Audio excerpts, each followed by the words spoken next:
যুবক ছেলেরা, তুমি যাকে বিয়ে করবে তাকে দেখে নেবে।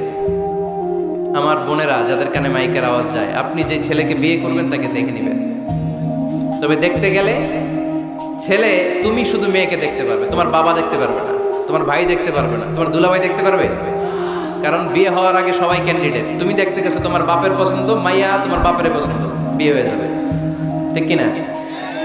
বিয়ে হওয়ার পরে উনি হবে শ্বশুর, তখন ওনার সাথে দেখা দেওয়া যায়। মাসালা বুঝতে পেরেছেন? এজন্য বিয়ের আগে একে অপরকে দেখে নেয়া, জেনে নেয়া, এটা সুন্নাত। কিভাবে দেখতে পারেন? ডিসেন্ট ফটো শেয়ারিং, ভালো ফটো শেয়ার হতে পারে। ছেলে মেয়ের ছবি দেখবে, মেয়ে ছেলের ছবি দেখে সিদ্ধান্ত নিবে যে তাদের সাথে সরাসরি সাক্ষাৎ হবে কিনা।